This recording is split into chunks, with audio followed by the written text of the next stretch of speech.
하나님께서 우리에게 주시는 말씀 사무엘하 22장 1절에서 20절까지의 말씀을 교독하겠습니다. 사무엘하 22장 1절에서 20절까지의 말씀입니다. 1절 제가 먼저 읽겠습니다. 여호와께서 다윗을 모든 원수의 손과 사울의 손에서 구원하신 그 날에 다윗이 이 노래의 말씀으로 여호와께 아뢰어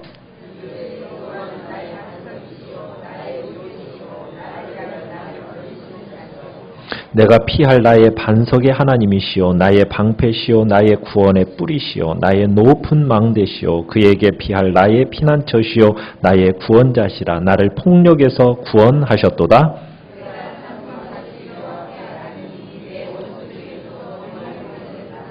사망의 물결이 나를 애우고 불의의 창수가 나를 두렵게 하였으며 내가 환난 중에서 여호와께 아뢰며 나의 하나님께 아뢰었더니 그가 그의 성전에서 내 소리를 들으시며 나의 부르짖음이 그의 귀에 들렸도다.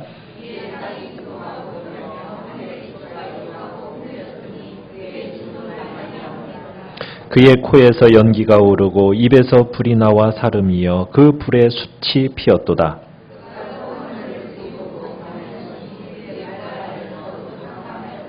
그룹을 타고 나르시며 바람 날개 위에 나타나셨도다.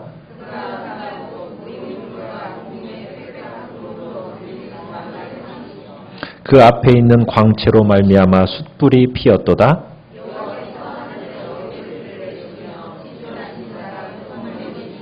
화살을 날려 그들을 흩으시며 번개로 무찌르셨도다.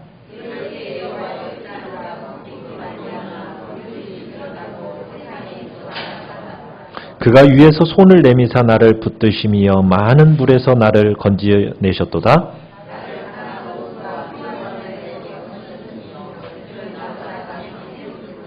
그들이 나의 재앙의 날에 내게 이르렀으나 여호와께서 나의 의지가 되셨도다. 나를 또 넓은 곳으로 인도하시고 나를 기뻐하심으로 구원하셨도다. 아멘. 오늘 말씀의 제목은 가슴에 노래가 있는가 라는 제목으로 말씀을 나누고자 합니다. 사무엘하 22장은 다윗의 전 인생을 시적으로 표현한 그래서 묶어낸 노래요 고백이 바로 사무엘하 22장입니다. 다윗이 왕이 된 지 30여 년이 흐른 시점에 이제 이 시가 기록이 되어집니다. 다윗의 이 시편의 내용이 동일한 거의 그대로 손대지 않고 시편 18편에 가보면 그대로 옮겨 놓듯이 이 시편이 시편 18편에 기록이 되어져 있습니다. 시편 18편의 내용도 마찬가지로 무수한 핍박 속에서 다윗의 왕위가 지켜졌고 그 나라가 견고하게 선 것을 기뻐하고 감격하는 노래입니다. 모든 승리의 기쁨과 감사와 영광을 하나님께 돌리는 내용이지요. 그뿐만 아니라 장차 그리스도의 왕국이 이같이 도래할 것이라는 것을 나타내는 장기적인 예언도 이 속에 포함되어져 있습니다. 하나님 앞에서 한평생을 산 다윗의 인생을 조망할 수 있는 시가 바로 오늘 22장에 나와 있는 시요 시편 18편의 시입니다. 그런 느낌으로 우리가 문장 하나하나 단어 하나하나를 보면 아마 의미가 새로울 겁니다. 여러분 도대체 이 다윗이라는 인물이 이렇게 탁월한 신앙적인 인물이 될 수 있었던 것 어떻게 해서 이런 탁월한 신앙적인 인물이 만들어질 수 있었습니까? 다윗이 요즘 우리가 생각하는 것처럼 미국의 유명한 유수 대학을 나온 사람입니까? 그런 사람이 아니죠. 그렇다고 해서 어떤 어려운 고시에 합격한 사람도 아닙니다. 다윗은 어떻게 보면 미천한 목동 출신입니다. 그런데 이가 어떻게 해서 이렇게 탁월한 지혜에 또 믿음의 지도자로서 이 사람이 이렇게 성숙하고 자랄 수 있었을까요? 이유가 무엇일까요? 그것은 놀랍게도 다윗은 오늘 1절에 나오는 것처럼 누구의 손으로부터 구원하심을 받았다고요? 원수의 손, 사울의 손. 어떻게 보면 다윗을 이렇게 만든 사람은 누구라고요? 사울이라는 사람이에요. 사울. 어떻게 보면 사울이라는 용광로 속에서 고난과 시련을 겪으면서 다윗은 서서히 위대한 그릇으로 만들어져 갔다라는 겁니다. 다윗이 왕으로서 이스라엘을 다스리기 위해 필요했던 그 용기와 지혜, 이 모든 것이 만약 사울이라는 존재가 없었더라면 과연 배울 수 있었을까? 없었다라는 얘기예요. 그러니까 다윗에게 있어서 사울이라는 존재는 그만큼 큰 시험거리이기도 했지만 다윗을 만들어내는 어떻게 보면은 통로가 되어지고 도구였다는 사실입니다. 사울이 다윗을 만들어낸 거예요. 그러니까 다윗은 사울이라는 존재를 견뎌내면서 정말 위대한 지도자로 설 수가 있었더라는 사실입니다. 우리의 삶에 있어서 어떻게 보면 우리를 고통스럽게 만들어내는 그런 존재와 어떻게 보면 그런 시험거리가 결국 우리를 어떻게 만들어내는 겁니까? 하나님 앞에서 위대한 지도자요, 하나님 앞에서 정말 거룩한 존재로 우리를 만들어내셔서 우리를 하나님 앞에 지혜와 용기 있는 자로 만드는 도구로 사용하시더라는 거예요. 우리는 그것을 기억하고 주님 앞에서 내게 주어지는 모든 상황과 환경들을 그런 믿음으로 받아들일 줄 아는 그런 복된 은혜가 있기를 간절히 원합니다. 자, 사도 바울, 사무엘의 이 사무엘하의 이 본문은 시편 18편과 이렇게 비교해 볼 때 하나가 빠져 있어요. 시편 18편 1절이 여러분 뭔지 아십니까? 지금 여기는 이렇게 시작하죠. 여호와는 나의 반석이시오 나의 요새시오 하는데 시편 18편 1절은 뭘로 시작하는지 아세요? 아까 찬양 중에 있었습니다. 무슨 찬양일까요? 나의 힘이 되신 여호와여 내가 주를 사랑하나이다. 이게 시편 18편 1절의 말씀이에요. 나의 힘이신 여호와여 내가 주를 사랑하나이다. 어떻게 보면 다윗 생애의 전체가 이 한 절에 딱 압축되어 있습니다. 응축되어 있어요. 그러니까 다윗의 생애 전체에 있어서 다윗의 힘은 뭐였다고요? 하나님이셨다고요. 그래서 다윗은 이 하나님을 사랑하고 그 하나님을 자랑한다. 이렇게 얘기하고 있습니다. 다윗의 힘, 다윗의 자랑거리. 어떻게 보면 다윗에게 있어서 다른 사람에게는 없는 특별한 능력이 있었어요. 그것은 바로 어려운 위기를 당했을 때마다 즉각적으로 하나님의 도우심을 받은 사람. 어떻게 보면 그런 받을 수 있는 능력이 바로 다윗에게는 있었다는 거예요. 그러니까 다윗이 어려울 때마다 예외 없이 하나님의 도움으로 그 위기를 극복하고 승리하는 그런 비결이 다윗에게 있었어요. 그래서 다윗은요, 하나님이 추상적인 존재가 아니었습니다. 다윗에게 있어서 하나님은 어떤 존재냐? 실제적인 힘이었다고요. 능력이었다고요. 여러분에게 있어서 하나님은 어떤 존재이십니까? 여러분에게 있어서 실제적인 힘이십니까? 능력이신가요?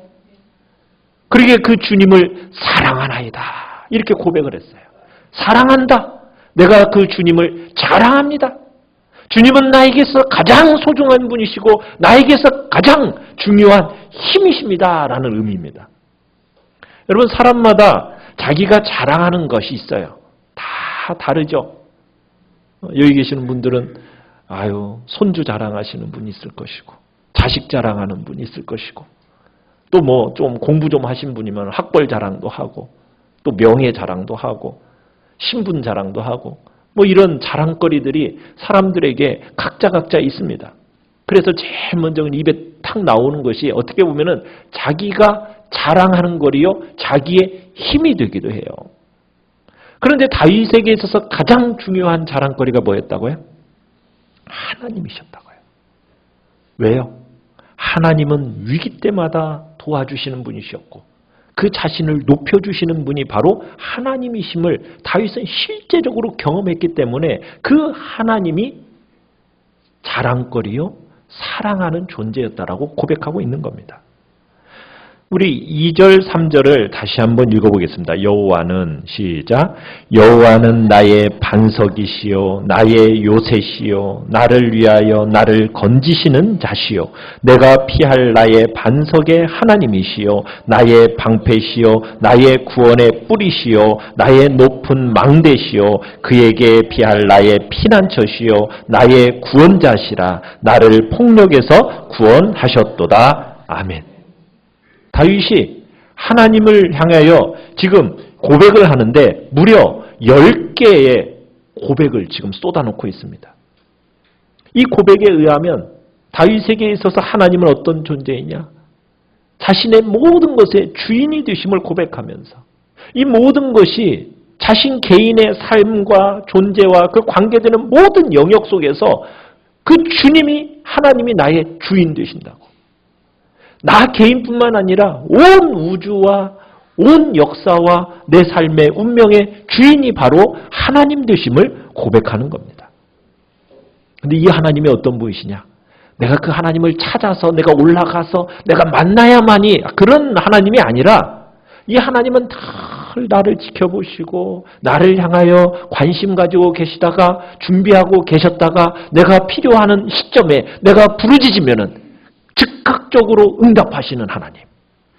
그런 하나님으로 고백하고 있는 겁니다.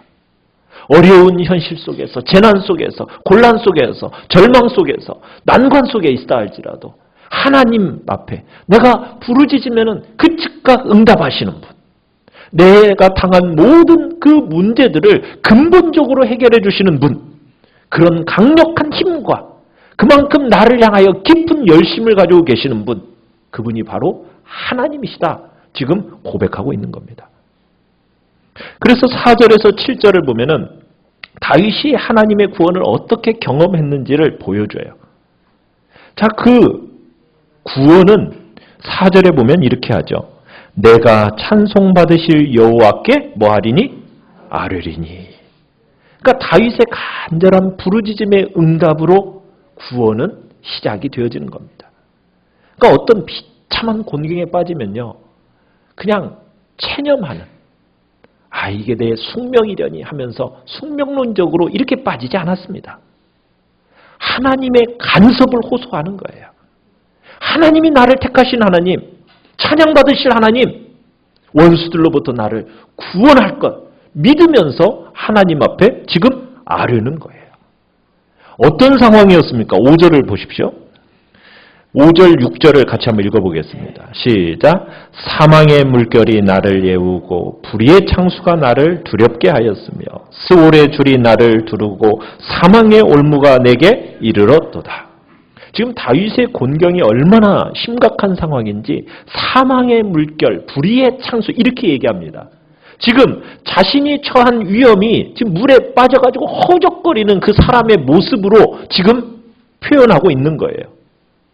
다윗이 경험했던 그 사망의 물결, 지금 자신을 죽음으로 몰아가는 그 압도적인 대적들이 지금 막 몰려오는데 지금 상황이 어떻다는 거예요. 지금 물에 빠져가지고 허우적거리면서 거의 죽음에 지금 직전에 있는 모습이라는 거예요. 어떤 존재들이? 불의의 창수.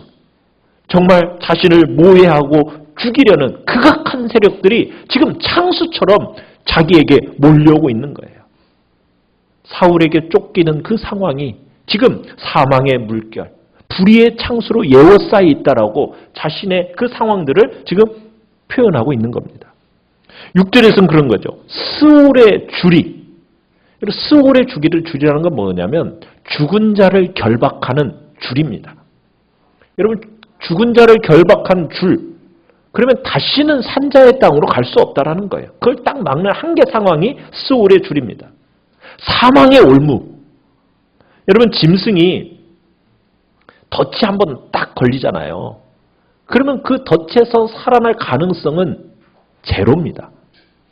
왜냐하면 그 덫에 딱 걸리는 순간 움직이면 움직일수록 어떻게 돼요? 몸부림을 치면 칠수록 그 덫은 어떻게 되죠?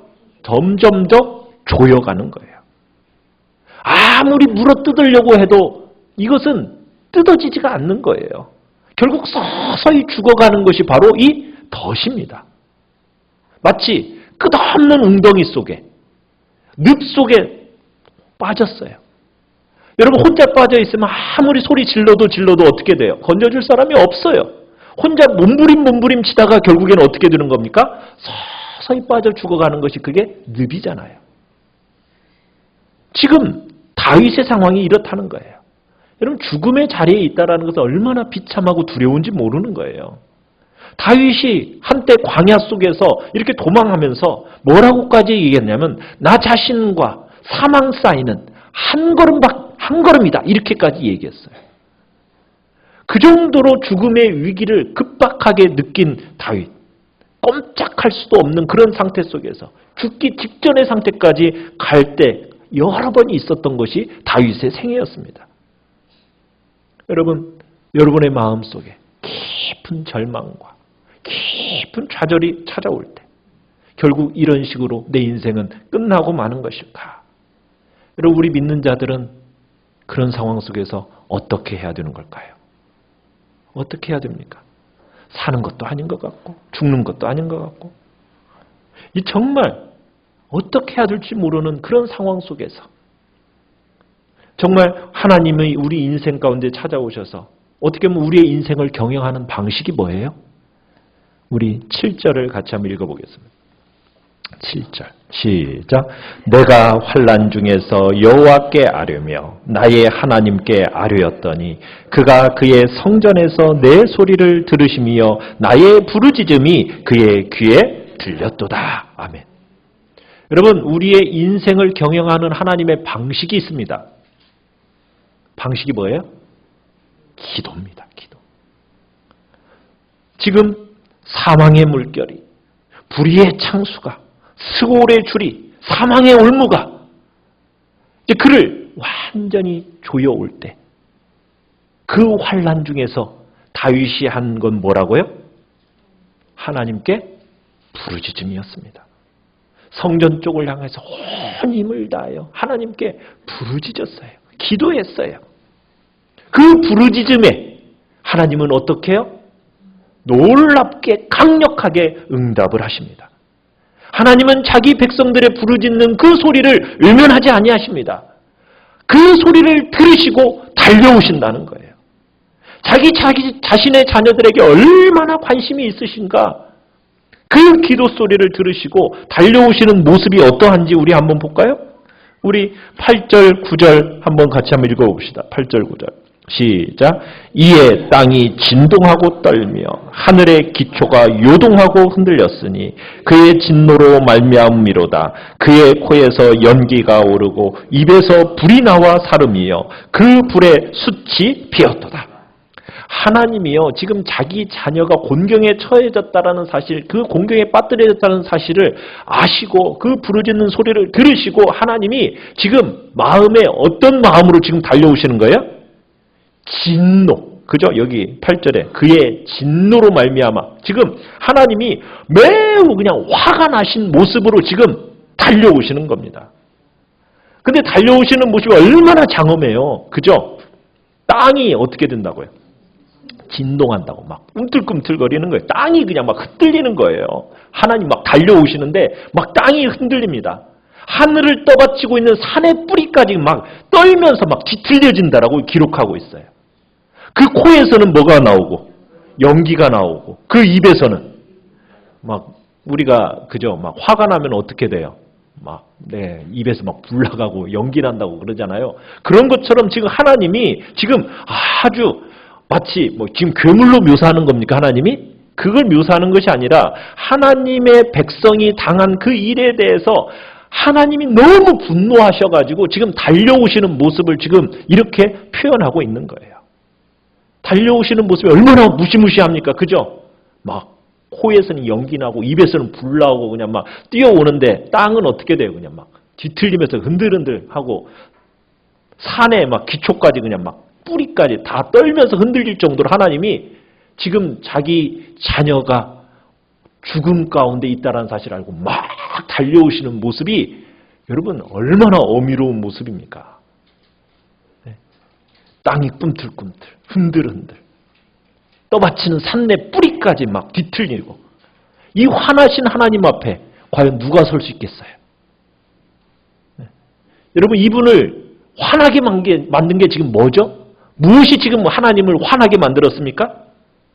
하나님이 사랑하는 자 다윗을 위협하는 자들에 대해서 하나님은 화가 나신 거예요. 우리의 사랑하는 하나님의 자녀들이 누군가로부터 공격당하고 위협당하고 정말 그런 것에 대해서 하나님이 어떤 마음을 가지고 계세요? 너무나도 화가 나셔서 그 자들을 어떻게 하신다고요? 하나님이 가서 그냥 대적을 하시는데 이런 무시무시한 모습으로 달려오신다라는 거예요. 이런 하나님 앞에 대결하는 자 어떻게 한 번이라도 힘을 제대로 써보기나 하겠습니까? 적은 너무나도 약한 거예요. 하나님의 이 절대적인 능력과 영광 앞에 초전박살 나버립니다. 싸움은 끝나버렸어요. 하나님이 12절에서는 뭘로? 구름을 그저 빽빽한 구름으로 장막 삼으시면서 11절에서는 바람날개, 바람으로 날개 삼으셔서 날아오시고 또 뭘로? 14절에서는 우레소리죠. 하늘에서 우레소리로 하나님의 음성. 하나님의 음성이 무슨 소리예요? 천둥소리 있죠. 그냥 천둥소리로. 또 뭘로? 15절에서는 번개로 뭘 삼으신다고요? 화살을 사용하신다. 화살을. 온 자연이 하나님의 지배 아래 있는 거예요. 하나님의 그 영향 아래 그 모든 자연이 사용되어지면서 하나님의 심판의 도구로 이 자연을 사용하신다는 거예요. 여러분, 이 심판의 대상이 된다라는 인간들이 정말 어떻게 했습니까? 큰일인 거죠. 여러분, 여호와 하나님이 누구를 위해서 지금 싸우러 오신다고요? 다윗뿐이겠습니까? 하나님의 자녀를 위해서. 하나님이 원수들과 싸우러 오시는 거예요. 주님을 사랑하는, 여러분, 그 주님을 사랑하는 사람의 적은 하나님의 적이에요. 하나님의 적이에요. 하나님이 직접 그들을 대적하시겠다라는 거예요. 여러분, 얼마나 참 원색적입니까? 표현이. 그죠? 참 유치한 것처럼 보이기도 하고. 그렇지만 하나님은 정말 이런 분이시라는 것을 다윗은 신앙 고백하면서 지금 얘기하고 있는 겁니다. 하나님은 상상할 수도 없는, 우리 인간이 경험할 수 있는 것보다 어떤 것보다도 그것보다도 더 크고 강력한 분, 그분이 우리의 하나님이신데 그분이 우리의 기도에 응답하시고 찾아오시는 분이시다. 하나님은 온 우주를 근본부터 흔드시는 분이십니다. 구원받은 백성들을 위해서라면 하나님께서 이렇게까지 개입하신다는 것. 보이는 세계, 보이지 않는 세계, 온 우주와 역사, 어떻게 보면 우리 각 개인의 사소한 모든 일에까지 하나님은 통치자가 되신다는 것. 여러분, 그 하나님께 우리는 뭐 하면 되는 거예요? 기도하면 되는 거예요. 수시로 아뢰면 돼요. 성령 안에서 우리가 숨을 쉬는 것처럼 여러분, 하나님 앞에 수시로 기도하시면 보이는 세계와 보이지 않는 세계, 모든 것을 다스리시고 모든 것을 통치하시는 우주와 역사의 주인이신 그 하나님, 그 하나님이 우리를 위해서 싸우고 계십니다. 여러분, 이 사실을 믿으며 나아가시길 바랍니다. 우리의 삶의 모든 영역들이 하나님과 우리 분리되어서 생각하지 마십시오. 내 삶의 모든 정황과 경우와 모든 형편에 대해서 여러분, 하나님 앞에 도우심을 구하십시오. 하나님께 물으십시오. 하나님께서 여러분, 이것을 하나님은 요구하시는 거예요. 뭐 하니까 이렇게 되었어요? 아뢰었더니. 그죠? 그냥 사망의 줄에서 체념하지 마시고 수월의 줄에서 좌절하지 마시고 그 환난 중에서 뭐 하라고요? 아뢰었더니 하나님이 역사하시는 거예요. 그 절박한 속에서 하나님께서 구원을 베푸시는 것을 찬양하는데 우리 17절을 보시면은 어떻게 찬양을 하십니까? 그가 위에서 손을 내미사. 그죠? 그냥 위에서 그냥 손을 내밀어서 딱 건져내시는 겁니다. 나를 붙드시는 거예요. 딱 위에서 손을 내밀어 가지고 지금 막 물속에서 막 허우적거리고 있는데 어떻게 하는 거예요? 위에서 손을 내밀어 가지고 딱 움켜서 붙들어 내시는 거예요. 네. 붙들어 내셔요. 그리고서는 어떻게 합니까? 19절에 보면은 20절에 보면 나를 넓은 곳으로 딱 그냥 하나님이 딱 놓으시는 거예요. 인도해 내시는 거예요. 참 이게 놀라운 거 아닙니까? 지금 그냥 난 다 죽었다고 생각했는데 하나님은 어떤 방식이에요? 그냥 하늘에서 딱 손이 내려와가지고 딱 붙들어가지고 움켜잡아가지고 올리더니 넓은 곳에다 딱 떨어뜨려 놓는 거예요. 이게 하나님의 구원의 방식이에요. 위기를 당하면서 느낀 것, 다윗이 하나님은 내 어려움보다도 더 강하시구나. 내가 하나님이 해결하지 못하는 어려움은 없습니다.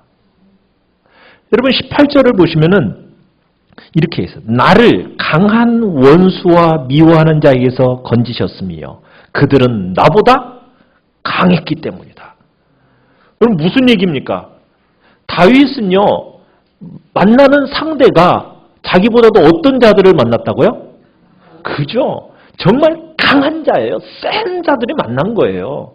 다윗을 치는 자들은 그냥 보통 존재가 아니라 강하고 힘센 존재입니다. 근데 이상한 건 뭐예요? 다윗과 싸울 때는 그런 존재들이 힘을 못 써요. 그렇게 민첩하지가 못한 거예요. 왜? 하나님이 눌러버리세요. 앞으로 나아가려면 하나님이 뒤에서 그냥 잡아당겨 버리세요. 그러니 제대로 싸울 수나 있겠습니까? 하나님이 내리누리시고 하나님이 잡아당기시는데 어떻게 움직이겠어요? 그러니까 다윗을 해치지를 못하는 거예요. 골리앗만 생각해봐도 그렇지 않습니까? 골리앗은 어렸을 때부터 싸움꾼이었어요. 얼마나 행동이 민첩하고 빠르고 힘이 센 자인지 몰랐어요. 그런데 다윗과 싸울 때는 이상하게도 이전의 골리앗이 아닌 거예요. 그 물맷돌에 못 피해요. 맞아요. 그리고 그거 하나에 죽어요. 왜? 하나님이 붙드시고 하나님이 내리누르시니까 꼼짝 못하는 거예요. 이게 하나님이 역사하시는 방법이에요. 그래서 19절에서 그렇게 얘기하는 거죠. 그들이 나의 재앙의 날에 내게 이르렀으나 여호와께서 나의 뭐가 되셨도다? 의지가 되셨도다. 하나님만이 우리의 의지할 분이십니다. 아이가 아빠를 의지하듯이 우리가 하나님을 의지하면 못할 일이 뭐가 있겠냐는 거예요. 우리를 비좁은 공간에서 우리를 어디로요? 20절에서는 넓은 곳으로 하나님이 딱 안전하게 인도하시더라는 거예요. 근데 뭐라고 이렇게 딱 얘기를 하느냐면 20절을 한번 읽어봅시다. 시작. 나를 또 넓은 곳으로 인도하시고 나를 기뻐하심으로 구원하셨도다. 여기서 지금 뭐라고 얘기하고 있어요? 나를 구원하신 이유가 뭐래요? 나를 기뻐하심으로. 하나님이 나를 좋아하셔서. 하나님이 나를 좋아하셔서 구원하셨대요. 교만의 말입니까? 확신의 말이죠. 우리는 저 하나님 없이는 못 살아요. 이렇게 많이 고백하잖아요. 저 하나님 없이 못 살아요.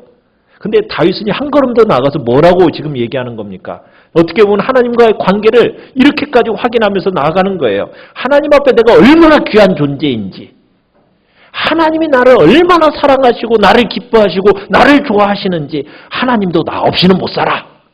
이렇게까지 고백을 해내는 거예요. 어떻게 보면은 하나님의 신실하심에 대한 어떻게 보면 애교 섞인 신앙 고백인 거죠. 여러분 이런 고백 있으십니까? 나는 하나님 없이 못 살아가 아니라 하나님도 나 없이는 못 살아. 하나님이 나를 기뻐하셔서 하나님이 나를 좋아하셔서. 여러분 이런 믿음이 있으세요? 아멘. 여러분 이런 믿음으로 하나님이 나를 얼마나 좋아하시는데, 나를 얼마나 사랑하시는데, 나를 얼마나 기뻐하시는데, 여러분 이런 확신 속에서, 그런 신앙 고백 속에서 여러분 나아가시는 거예요. 하나님은 우리와 함께 하셔요.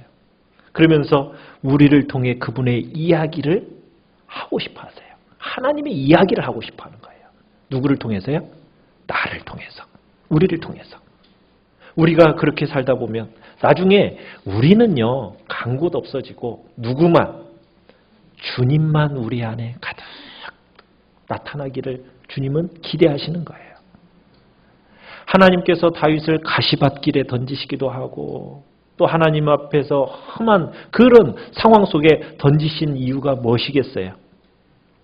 다윗을 뭐 빛내게 하기 위해서라기보다는 다윗이라는 인생을 통해서 하나님의 이야기를 드러내고 싶었던 거예요. 하나님의 이야기를.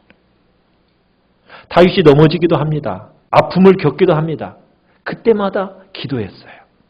기도할 때마다 기도를 통해서 다윗은 하나님과 함께 살아가는 법을 배웠어요. 그리고 그 결과를 뭘로 남겼습니까? 시로 남겼고 노래로 남겼어요. 여러분의 인생의 중심축이 어디에 쏠려 있으세요? 여러분에게 쏠려 있습니까? 하나님께 쏠려 있습니까? 여러분의 인생의 중심축이 하나님께로 딱 쏠려 있기를 바라요.